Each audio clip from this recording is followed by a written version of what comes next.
I watched the new Cody Rhodes documentary on Peacock, American Nightmare Becoming Cody Rhodes. Runs 2 hours long. They had Stephen Amell, who's good friends with Cody. He's doing the narration. I thought it was excellent. And by the time it was over, I was scratching my head even more that he lost at WrestleMania. The only thing missing, literally the only thing missing from this documentary was the big happy ending. And instead we got Brandy and Cody's mom in the front row at WrestleMania looking depressed. Brody Lee Jr., poor -1, he's crying his eyes out, which you couldn't actually see it in the documentary, but apparently he was sobbing at the end of that match. So it took a bit of a left turn there at the end. It's very heavy, as you would expect, on Dusty Rhodes. You know, love for Dusty. Dusty was not only Cody's dad, but he was his hero. Everything he does is in the spirit of his father. The part about Dusty's passing was gut-wrenching to watch because I can relate to that feeling that he talked about of going from, you know, praying for this person to live, you know, when they're in the hospital, to just praying for them to die because of the state that Dusty was in. And there was one point where they thought, okay, maybe he's gone, and then they kind of leaned in, and nope, he's still breathing, he's still there. You know, but you're actually hoping it ends, just to end their suffering. I know that feeling all too well. I knew exactly what he was talking about when he was recounting the events of you know, Dusty's last days. They showed Cody and Dustin inducting Dusty into the Hall of Fame in 2007. Cody gave the speech, and it was the first time for him on live television. He was still in developmental at the time. But I remember even then, I'm watching the Hall of Fame and I'm thinking, man, this kid's really good. You know, he's got a presence about him. This kid's a natural public speaker. Vince McMahon and Bruce Pritchard thought he was really impressive too. So much so that Vince pulled him aside when he got backstage and told him so. And Cody said that's when he knew, I'm screwed. Because they're going to want to call me up way too soon. I'm not ready for that yet. I'm not ready to be on Raw or SmackDown. And that's exactly what happened. 3 months later, he made his debut on Monday Night Raw, even though he knew he wasn't ready. And he was enjoying his time in developmental. They called him up anyway. They covered his run as Dashing Cody Rhodes, and then later on with the face shield, when he was handing out paper bags, brown paper bags, to all the ugly people in the crowd. People started bringing their own paper bags to the shows over their heads. He brought back the classic version of the Intercontinental title on the white strap, which was great. I know he has said he wants to bring back the Winged Eagle when he wins the world title, but that's never going to happen. I'm resigned to that. That's never going to happen. Then came the Stardust character. They wanted him to play a new over-the-top character. They showed sketches of some of the original designs. Cody thought one of them made him look like Quicksilver. Another one made him look like he was wearing a condom over his head. I don't know what the name of that character would be. Dick Man, I have no idea. But they ended up and what a character that would be. I can only imagine what the finishing move would be. But they ended up settling on what basically was a mini version of Goldust, which is not what he wanted it to be. And he ended up doing Stardust for so long, he was ready to move on from it, and Vince McMahon wouldn't let him. And he was miserable. You know, Dusty is the one who told him, if you're that miserable, quit. You know, Dusty couldn't understand what do they not see in this kid. So Dusty tells him you should quit, and Cody's not going to quit because he said he's never quit at anything in his life. Meanwhile, Dusty is working with the kids in NXT, and it's becoming the hot new thing. And this infuriated Cody because he saw how great NXT was becoming and how a lot of the talent down there were being called Dusty's kids. And he took that personally because they weren't Dusty's kids. He was Dusty's actual kid. And meanwhile, he is stuck in this shitty dead-end gimmick that he can't get out of. He saw people like Roman Reigns and Seth Rollins and Bayley all being groomed for success by his dad. He said it was like his father had his own separate baseball team and he wasn't allowed to play. Got so bad he admitted he was mixing whiskey with Gatorade. He'd have whiskey, he'd pour Gatorade on top so that nobody smelled anything and nobody suspected anything, and he would be in the back. He would be backstage or in Gorilla or just around other people, and he would be drinking. And it wasn't that he was trying to get shit-faced or anything. It's just he didn't care. It was almost like he was trying to get fired. He was hoping somebody would figure it out. By 2016, he had just mentally checked out. This was a year after his father died. So that was still weighing on him. And he finally mustered up the courage to ask for his release, and WWE granted it. And then came the now famous list. The photo of the list that he posted on social media listing all the different wrestlers he wanted to work with and all the different things that he wanted to do. He wanted to wrestle Adam Cole. He wanted to wrestle Dalton Castle and Kurt Angle and Chris Hero and the Young Bucks and Shibata and all these other people. You know, he wanted to work the Battle of Los Angeles. He wanted to do the streamers thing. He ended up doing a lot more than he ever could have imagined he would. He ended up doing a lot more than what was on that list. So they acknowledged his post-WWE career on the Indies, which this would not have been a proper documentary if they didn't. So we got footage from New Japan, bringing him in as the American Nightmare for the first time at Wrestle Kingdom back in 2017. Right on through the very first All In and all the preparation that went into that show. We even got fan footage from the event. We got footage from Being the Elite on YouTube of him with the Young Bucks. He said his sister Teal is the one who came up with the All In name. Rey Mysterio was interviewed for this. He talked about the show. He was on that show in the main event. You know, I sometimes forget that Rey had that little post-WWE period where he left the company for a few years. And he had a run in Lucha Underground. He wrestled some matches for, remember What Culture Pro Wrestling? And then they changed the name to Defiant. I don't even know if that's a thing anymore, but he did some matches for What Culture Pro Wrestling. He wrestled Ricochet, you know, and he wrestled Will Ospreay. They covered the rumors from late 2022 that Cody's contract with AEW was up and that he might be working without a contract. Brandy thought that it was odd not to renew the contract of somebody who helped found the company. Brandy wasn't hiding her emotions here about how she felt about this AEW exit.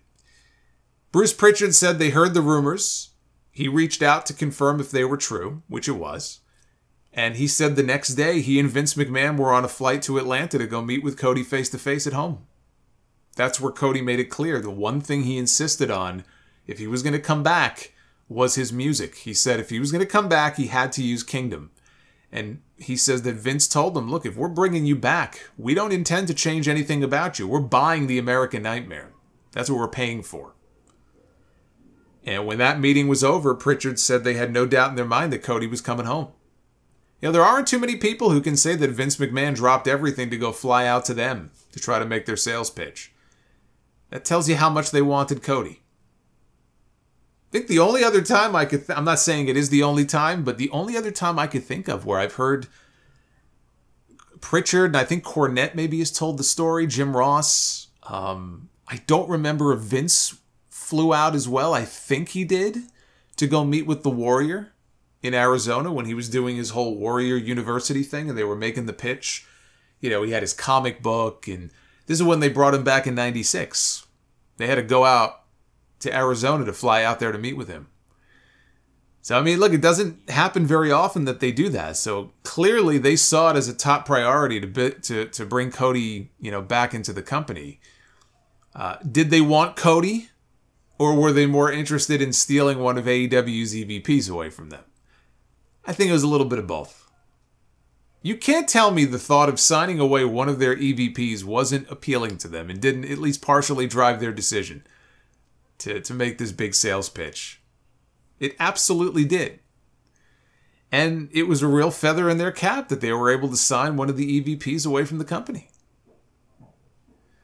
Cody then tells us he had one request for this documentary, and he wants them to leave this part in, unedited. He said, I can't tell you why I left AEW, and I won't. Probably because he signed an NDA when he left. So, legally, he's probably not allowed to actually reveal the reason. But he said, I will tell you the reasons that were said that didn't actually matter. I did not leave AEW because of money. I did not leave AEW because of other talents. I left AEW because of a personal issue. That's it. The byproduct of leaving AEW is now to go for the biggest dream I ever had, and the first dream I had in my life. Referring to the WWE Championship. He talked in the documentary about WrestleMania 6 being his first wrestling memory. His father wrestled a mixed tag on that show. That was at the Sky Dome in Toronto, and he can remember his dad putting him in the ring before the show. So even though you might think, well, Dusty spent all this time in his prime years working for Jim Crockett and for WCW, so, why wouldn't Cody dream about wanting to hold the big gold belt? It's because he was born in 1985.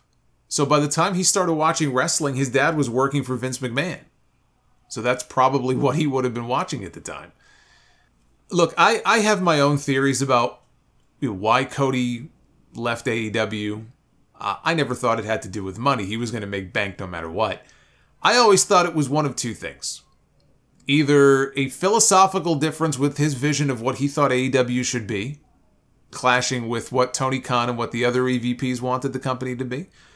I think maybe Omega and the Bucks and them had a vision that AEW should zig, and Cody felt it should zag. Or it had to do with his wife and unhappiness with the way that she was being treated and things that were being leaked or made up. Again, I don't know how much of what was being said about Brandi at the time was true or not. But when he says that it was a personal issue, look, Brandi went on Twitter the morning after the documentary dropped. So she went on Twitter about a week ago and she said, "The truth always finds a way. Sometimes you just have to be patient, but it comes out." One would assume she was referring to the reason they left AEW. So she seems to think that it'll come out one day. There may be an NDA that says otherwise, but she isn't wrong. I mean, usually the truth does find a way of coming out. But that wasn't even the controversial part. It was after this, when they cut to Triple H, who said, to take the gamble again, after, leaving WWE for the first time, and say, this is not what I wanted to be. I didn't grow up dreaming of being the champion or the face of a secondary promotion. I wanted to be the WWE champion. I instantly knew that's the part that was going to get the most attention from this documentary. That's the part that was going to get the clickbait headlines and everything else that you would expect. And that's exactly what happened. What did these people expect him to say? First of all, it's WWE. They're always going to be petty when it comes to the competition. It was no different with WCW.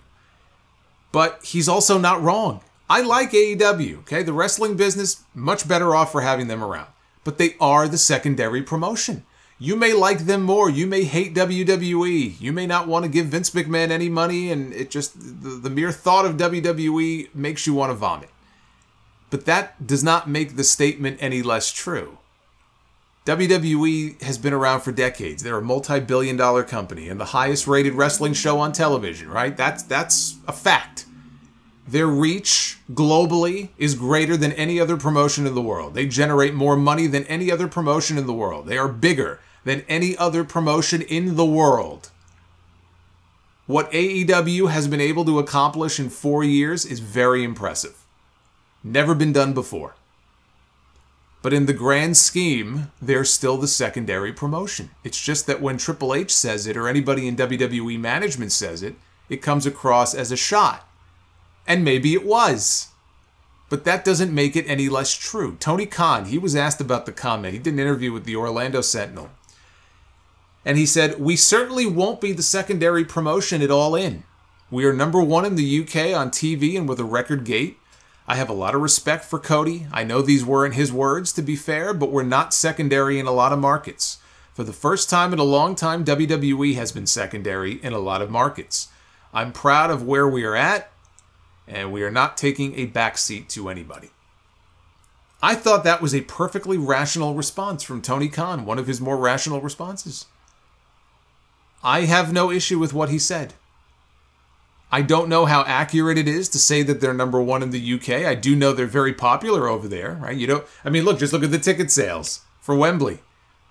And that's without ever running a single event in the UK. In the UK, you have to put a little asterisk next to it because their television airs on ITV. WWE television airs on a pay channel. So there is a difference there. But All In is going to smash most of WWE's legitimate attendance records in these next few weeks, including a lot of WrestleManias, with a record gate.